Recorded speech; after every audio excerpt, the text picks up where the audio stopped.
बोलो, थोड़ा सा दिमाग लगाओ, सही सोच क्या है और गलत सोच क्या है। मैंने क्या कहा, फॉर्मूला क्या है, सही सोच की वजह से हम सुखी होते हैं, गलत सोच की वजह से दुखी होते हैं।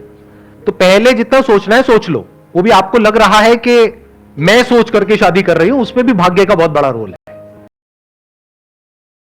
क्योंकि आप कब कहां किसको मिले और फिर मिल करके कब किसको किसकी आदत पड़ गई पता ही नहीं लगता है। लाइफ ऐसी तो होती है। फिर सही गलत समझ नहीं आता है जब दिल का मामला होता है। या फिर अरेंज मैरिज हुई तो वो तो पूरी तरह से ही भाग्य हो गया। शादी के बाद अगर सुखी रहना चाहते हो तो सही सोच क्या है और गलत सोच क्या है। अपने डिसीजन पे अटल रहो। मतलब नहीं, ऐसा नहीं है, अटल क्यों रहो। अगर सामने वाला जो पर्सन है वो क्या कहूं, पापी,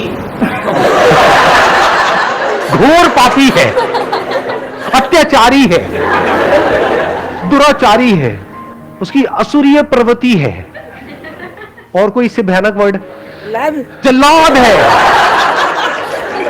पर जल्लाद होने में क्या बुराई, वो तो बेचारा किसी के कहने पे किसी को फांसी दे रहा है। Jallad is not a negative word. हाँ, जल्लाद उस वे में नेगेटिव है कि भाई मारता है अपने मजे के लिए। आप मान लो ऐसा कुछ है तो उसके साथ रहना थोड़ी है, उसको पुलिस के हवाले करो और निकलो उस घर से, या उसको निकालो, सीधी बात है ना। बट मान लेते हैं मैंगो पीपल टाइप का कोई बंदा है, मतलब जैसे लोग यहां पर बैठे हुए हैं, ऐसे पता नहीं लगता किसी को देख करके कि ये सब जो मैंने कहा उसमें से कौन है जो यहां पर बैठा हुआ है। मान लेते हैं कि एक नॉर्मल इंसान है। नॉर्मल क्या होता है, जिसमें कुछ पॉजिटिव है, नेगेटिव है, कभी खुश है, कभी दुखी है, ना एक्सट्रीम में अच्छा है ना एक्सट्रीम में बुरा है। एक्सट्रीम में अच्छे वाले लोग भी बड़े खतरनाक होते हैं, एक्सट्रीम में बुरे तो बात हो ही गई है, तो बीच में कहीं पे है।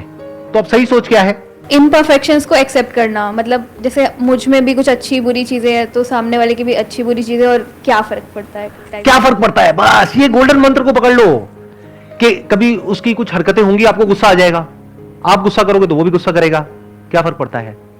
चीख चिल्लाहट हो जाएगी, क्या फर्क पड़ता है। थोड़ा एक आध बर्तन टूट जाएंगे, क्या फर्क पड़ता है, बर्तन और आ जाएंगे, अगले दिन फिर नॉर्मल हो जाओ। मैं आपको सही बातें बता रहा हूं, प्रैक्टिकल बातें, थियोरेटिकल बातें नहीं। जैसे कुछ लोग होते हैं ना, वो बैठ करके बोलते हैं नहीं नहीं बस अपने मन को ऐसा आप करो, वैसा करो, ये करो, वो करो। अरे ऐसा नहीं होता है रियल लाइफ में।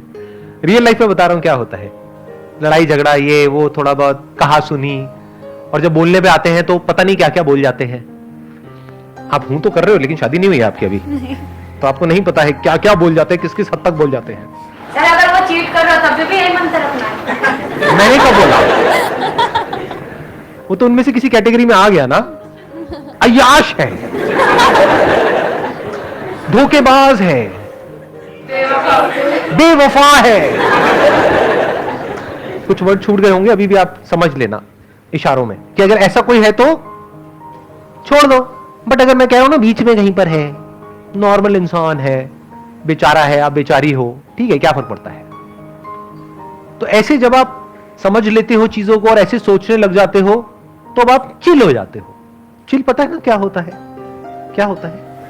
एक ना तो एक्सट्रीम मतलब किसी भी इमोशन को एक्सट्रीमली नहीं लेना। अब फालतू की एक्सपेक्टेशंस ही नहीं है ना माइंड में, फालतू की एक्सपेक्टेशंस ही तो जड़ है सारी की सारी प्रॉब्लम की। कि मेरा पति ऐसा क्यों नहीं है, मेरी पत्नी ऐसी क्यों नहीं है, रोज सुबह उठ करके मेरे माँ बाप के पैर क्यों नहीं छूती है। अरे वो सुबह उठती ही नहीं है टाइम से।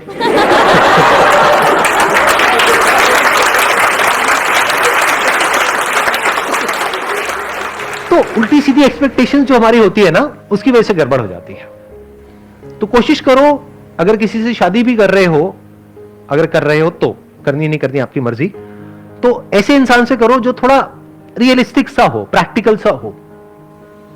जब थोड़ा टाइम स्पेंड करोगे, कुछ मीटिंग्स करोगे, अगर अरेंज मैरिज है, और लव मैरिज करोगे तब तो पता लग ही जाएगा, 2 4 6 महीने में पत्ते खुल ही जाते हैं एक दूसरे के।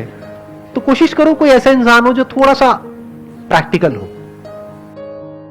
आपको जवाब मिल गया है 70%। आप पक्का सीए के स्टूडेंट हो। मैंने इतनी मेहनत करी, उसके बाद भी आपने मुझे 70% दिए। क्या रह गई कमी, 30% कहां पर कमी रह गई। जैसे आपने बोला कि जब हमें कोई करियर वगैरह चूज करना है तो पॉइंट्स नोट कर लो और कंपेयर करो, तो कंपैरिजन भी तो हमारे इमोशंस से उठ के ही आएगा। मतलब इमोशंस को हटा दो, जब आप लिखते हो तो इमोशंस हट जाते हैं। ये भी आपको एक बहुत बड़ा बताऊं, इमोशंस सारे यहां पर है, फीलिंग्स में आप ट्रिगर होते रहते हो, तरह तरह का केमिकल लोचा होता है, तरह तरह के सेंसेशंस होती हैं, उसके अकॉर्डिंग सब कुछ चल रहा होता है। जब लिखने पे आते हो तो प्रैक्टिकल हो जाते हो।